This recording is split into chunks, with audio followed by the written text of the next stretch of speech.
ओम शांति। 2 जुलाई 2023 की अव्यक्त मुरली है। रिवाइज कोर्स है 26 जनवरी 1995। मुरली का हेडिंग है ब्रह्मा बाप के और 2 कदम, फरमान बरदार और वफादार। आज बाप दादा चारों ओर के स्नेही और सहयोगी बच्चों को और शक्तिशाली समान बच्चों को देख रही हैं। स्नेही सभी बच्चे हैं, लेकिन शक्तिशाली यथाशक्ति हैं। स्नेही बच्चों को स्नेह का रिटर्न पद्म गुना स्नेह और सहयोग प्राप्त होता है। शक्तिशाली समान बच्चों को सदा सहज विजयी भाव का रिटर्न मिलता है। मिलता सभी को है। स्नेही बच्चे यथाशक्तिशाली होने के कारण सदा सहज विजय का अनुभव नहीं कर पाते। कभी सहज, कभी मेहनत। बाप दादा स्नेही बच्चों को भी मेहनत को सहज करने का सहयोग देते हैं, क्योंकि स्नेही आत्माएं सहयोगी भी रहती ही है। तो सहयोग के रिटर्न में बाप दादा सहयोग जरूर देते हैं, लेकिन योग यथार्थ न होने कारण सहयोग मिलते भी प्राप्ति का अनुभव नहीं कर पाते। योग द्वारा ही सहयोग का अनुभव होता है और शक्तिशाली समान बच्चे सदा योग युक्त हैं, इसलिए सहयोग का अनुभव करते सहज विजयी बन जाते हैं। लेकिन बाप को दोनों ही बच्चे प्यारे हैं। प्यार और सदा विजयी रहने की शुभ चाहना सभी बच्चों में रहती है, लेकिन शक्ति कम होने के कारण समय पर और सर्व शक्तियाँ कार्य में नहीं लगा सकते। बाप वर्षे के अधिकार में सर्व शक्तियों का अधिकार सभी बच्चों को देते हैं।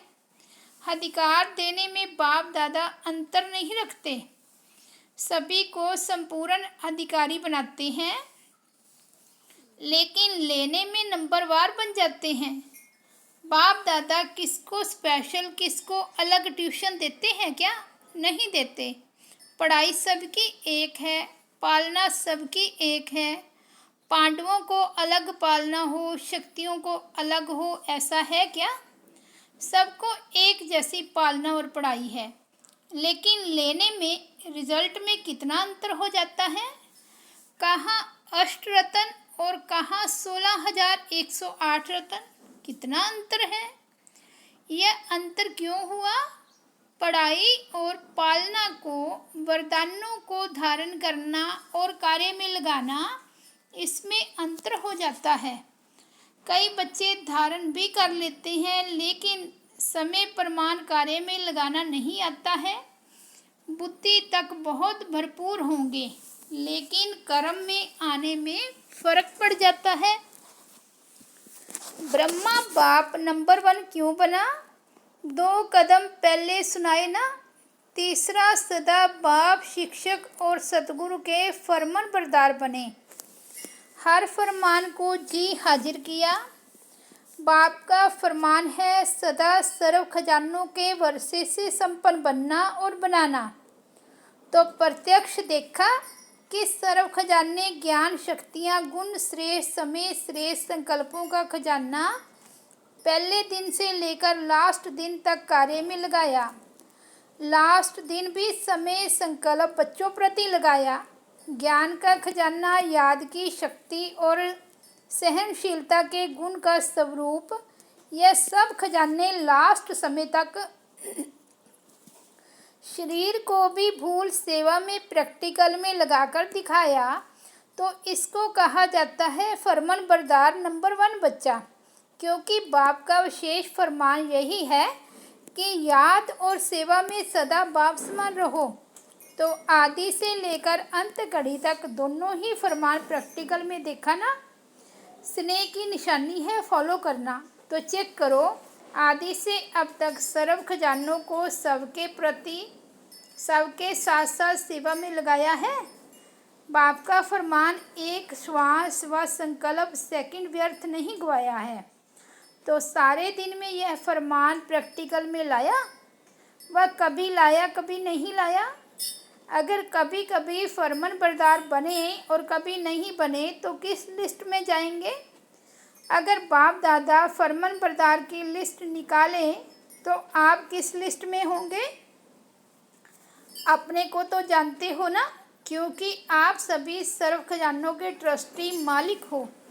तो एक संकल्प भी बिना बाप के फरमान के यूज़ नहीं कर सकते हो। या सोचते हो कि हम बालक सो मालिक हैं, इसलिए व्यर्थ गवाएं या क्या भी करें, इसमें बाप का क्या जाता है?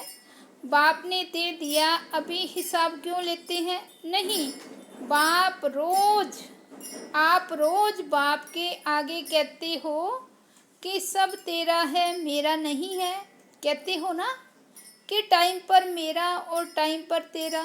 जब हमारा मतलब हो तो मेरा, वैसे तेरा। ऐसी चतुराई तो नहीं करते हो। ब्रह्मा बाप को देखा, अपना आराम का समय भी विचार सागर मंथन कर बच्चों के प्रति लगाया। रात्रि में भी जागकर बच्चों को योग की शक्ति देते रहे। यह चरित्र तो सुनी है ना, ब्रह्मा की कहानी सुनी है ना। फॉलो फादर किया कि सिर्फ सुन लिया? सुनना अर्थात करना। तो तीसरा कदम सदा जी हाजिर, सदा हजूर हाजिर और नाजिर। कभी ब्रह्मा बाप से शिव बाप अलग नहीं हुए, हाजिर नाजिर रहे ना। बच्चे ने कहा बाबा और बाप ने कहा मीठे बच्चे। तो मन की स्थिति में सदा हाजिर और नाजिर अनुभव किया।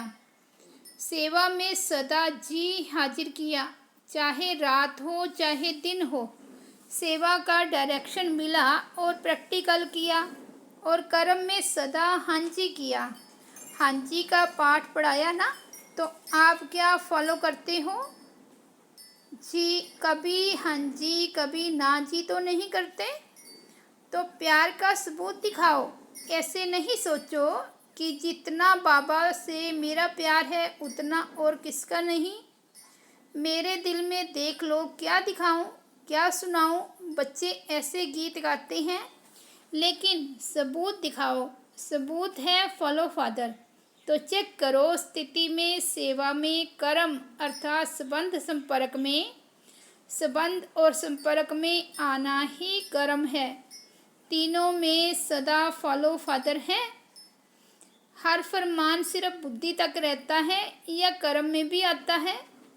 रिजल्ट में देखा जाता है कि अगर बुद्धि और वाणी में 100 बातें रहती हैं तो कर्म में 50 हैं। तो उन्हों को फॉलो फादर कहें? अधूरी रिजल्ट वालों को फॉलो फादर की लिस्ट में रखें? आप क्या समझते हो? वह फरमान बरदार हैं कि आप आधे में राजी हैं? थोड़ा थोड़ा अंतर है। शुरू में माला भी बनाते थे, गोल्डन सिल्वर की भी लिस्ट निकालते थे। तो अभी फिर से लिस्ट निकालें कि सिल्वर में नाम देखकर कॉपर बन जाएंगे? समय की सूचना बाप तो दे ही रहे हैं, लेकिन प्रकृति भी दे रही है।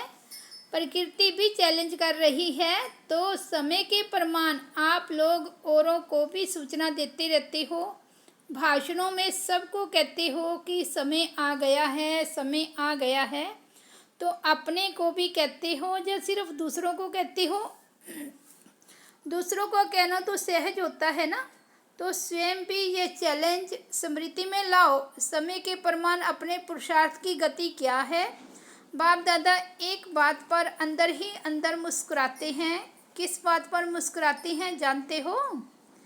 एक तरफ मेजॉरिटी बच्चे कभी कभी 1 सेकंड यह सोचते हैं कि समय प्रमाण पुरुषार्थ में तीव्रता होनी चाहिए, और दूसरे तरफ जब माया अपना प्रभाव डाल देती है तो दूसरे सेकंड यह सोचते हैं कि यह तो सब चलता ही है, यह तो महारथियों से भी परंपरा चला आता है। तो बाप दादा क्या करेंगे? गुस्सा तो नहीं करेंगे ना, मुस्कुराएंगे। और इसका विशेष कारण है कि समय प्रति समय पुरुषार्थ को बहुत सहज कर दिया है, इजी कर लिया है। स्वभाव को इजी नहीं करते, स्वभाव में टाइट होते हैं और पुरुषार्थ में इजी हो जाते हैं। फिर सोचते हैं सहज योग है ना, लेकिन जीवन में पुरुषार्थ में इजी रहना, इसको सहज योग नहीं कहा जाता, क्योंकि इजी रहने से शक्तियाँ मर्ज हो जाती है, इमर्ज नहीं होती। आप सभी अपने ब्राह्मण जीवन के आदि का समय याद करो। उस समय कैसा पुरुषार्थ रहा? इजी पुरुषार्थ रहा या अटेंशन वाला पुरुषार्थ रहा? अटेंशन वाला रहा, उमंग उत्साह वाला रहा, और कभी अलबेलेपन के डनलप के तकिए और बिस्तरे मिल गए। साधनों ने आराम पसंद ज़्यादा बना दिया है।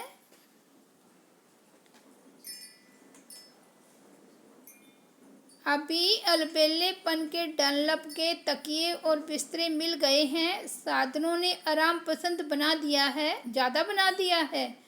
तो अपने आदि के पुरुषार्थ, आदि की सेवा और आदि के उमंग उत्साह को चेक करो। क्या था? आराम पसंद थे? किसी ने कहा नहीं। और अभी बाबा कहते अभी थोड़ा थोड़ा है।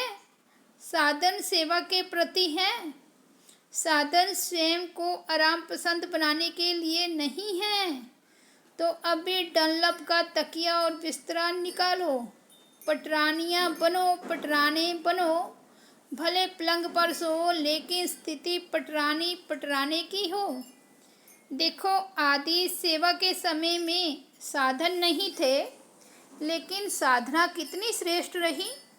जिस आदि की साधना ने यह सारी वृद्धि की है, तो साधना के बीज को विस्तार में छिपा नहीं दो। जब विस्तार होता है तो बीज छिप जाता है। तो साधना है बीज, साधन है विस्तार। तो साधना का बीज छिपने नहीं दो, अभी फिर से बीज को प्रत्यक्ष करो। बाप दादा ने इस सीजन में काम दिया था, लेकिन किया नहीं। याद है क्या दिया था? कि कॉपियों में है।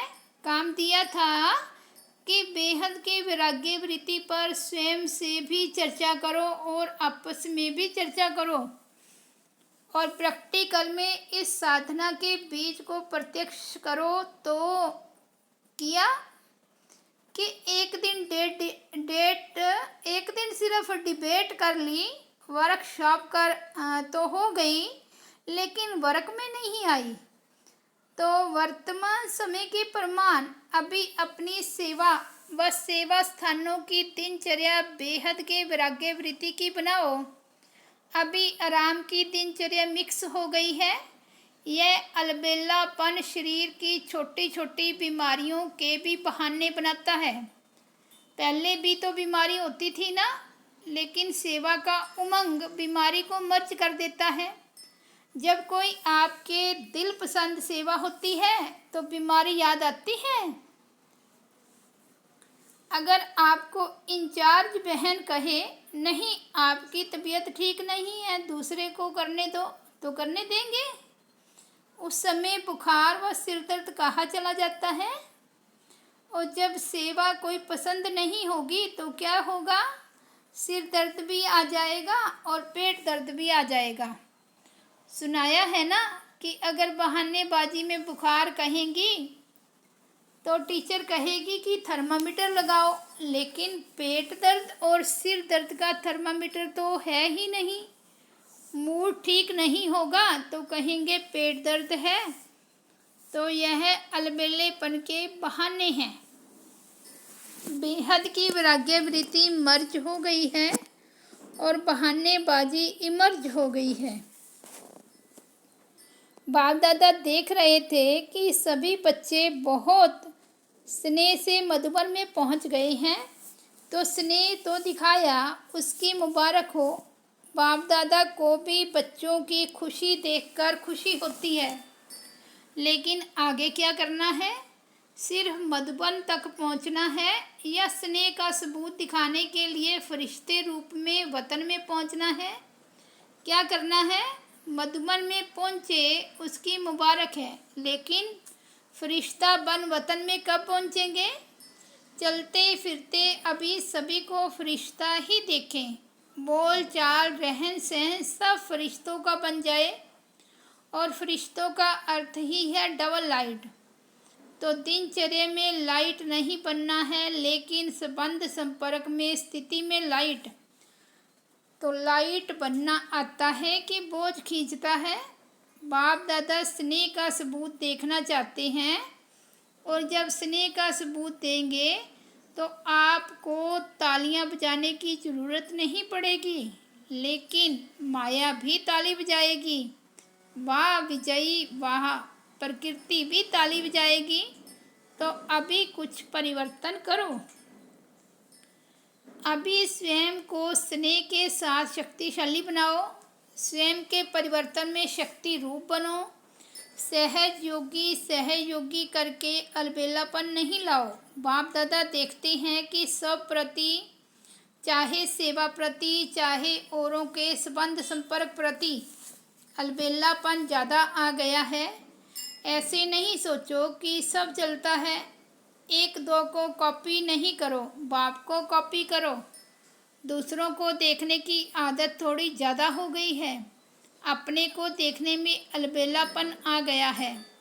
बाप दादा ने सुनाया था ना कि नज़दीक की नज़र कमज़ोर हो गई है और दूर की नज़र तेज हो गई है। तो अभी क्या करेंगे? सीज़न का फल क्या देंगे कि सिर्फ बाप आया, मिला मनाया, मुरली सुनी, यह फल है। हर सीज़न का फल होता है ना। तो इस सीज़न का फल बाप दादा को क्या भोग लगाएंगे? भोग लगाते हो तो फल भी रखते हो ना, वो तो बाजार से मिल जाता है, कोई बड़ी बात नहीं। अब इस सीज़न का फल क्या भेंट करेंगे या भोग लगाएंगे? लगाना है या मुश्किल है? तो देखेंगे कि नंबर 1 भोग कहाँ से आता है। वायदा तो बहुत अच्छा करके जाते हो, कभी भी नहा नहीं करते हो, हाँ जी करते हो, खुश कर देते हो। लेकिन अभी क्या करेंगे? टीचर्स नंबर 1 भोग लगाएगी ना। सभी सेंटर्स का भोग देखेंगे। प्रकृति वाले भी भोग तो लगाते हो ना कि खुद ही खा जाते हो। तो यह नहीं सोचना कि सिर्फ सेंटर्स वालों का काम है, सभी का काम है। तो फरमान बरदार का कदम प्रैक्टिकल में लाना है। चौथा कदम है वफादार। कभी भी मन से, बुद्धि से, संकल्प से बाप के बेवफा नहीं बनना। वफादार का अर्थ ही है सदा एक बाप दूसरा न कोई। संकल्प में भी दे के संबंध, दे के पदार्थ व देहधारी व्यक्ति आकर्षित नहीं करे। जैसे जब पति पत्नी एक दो के वफादार बनते हैं तो सब में भी अगर पर दूसरे की याद आ गई तो वफादार नहीं कहा जाता। तो ब्रह्मा बाप को देखा, संकल्प भी दूसरे के तरफ नहीं, एक बाप सब कुछ है, इसको कहा जाता है वफादार। अगर पदार्थ की भी आकर्षण है, साधनों की भी आकर्षण है, तो साधना खंडित हो जाती है, वफादारी खंडित हो जाती है। और खंडित कभी भी संपन्न पूज्य नहीं गाया जाता है। तो चेक करो कि संकल्प में भी कोई आकर्षण बेवफा तो नहीं बना देती। अगर जरा भी किसी के प्रति विशेष झुकाव है, थोड़ा भी पर्सनल झुकाव है, चाहे गुण के ऊपर, चाहे सेवा के ऊपर, चाहे अच्छे संस्कारों के ऊपर भी अगर एक्स्ट्रा प्रभावित हैं तो वफादार नहीं कहा जाएगा। सबकी विशेषता बेहद की विशेषता पर आकर्षित है। तो दूसरी बात है, लेकिन सबकी विशेषता बेहद की विशेषता पर आकर्षित है, वो दूसरी बात है। लेकिन किसी विशेष व्यक्ति व वैभव के ऊपर आकर्षित हैं तो वफादार की लिस्ट में खंडित गाया जाएगा। तो चेक करो कि खंडित मूर्ति तो नहीं हो, पूज्य हैं, कहाँ एक्स्ट्रा लगाव व झुकाव तो नहीं है। संकल्प मात्र भी झुकाव नहीं। वाचा कर्मणा की तो बात ही छोड़ो, लेकिन संकल्प मात्र भी है तो खंडित की लिस्ट में आ जाएंगे। तो चेक करना आता है ना। अच्छा, चारों ओर के स्नेह का सबूत देने वाले, हर फरमान को संकल्प, बोल और कर्म में लाने वाले, सदा स्वयं को बाप समान सिंपल और सैंपल बनाने वाले, ब्रह्मा बाप के हर कदम पर कदम रखने वाले, ऐसे शक्तिशाली बाप समान बनने के दृढ़ संकल्पधारी सर्व बच्चों को बाप दादा का याद प्यार और नमस्ते। हम रूहानी बच्चों की रूहानी बाप दादा को याद प्यार, गुड मॉर्निंग और नमस्ते। वरदान, साक्षीपन की स्थिति द्वारा हीरो पार्ट बजाने वाले सहज पुरुषार्थी भव।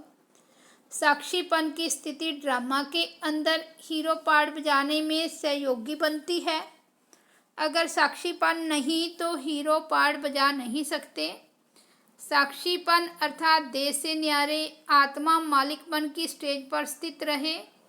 देह से भी साक्षी मालिक, इस देह से कर्म कराने वाली ऐसी साक्षी स्थिति ही सहज पुरुषार्थ का अनुभव कराती है, क्योंकि इस स्थिति में किसी भी प्रकार का विघ्न या मुश्किलात नहीं आ सकती। यह है मूल अभ्यास। इसी अभ्यास से लास्ट में विजयी बनेंगे। आज का स्लोगन है, फरिश्ता बनना है तो अपने सर्व रिश्ते एक प्रभु के साथ जोड़ लो। अच्छा, ओम शांति।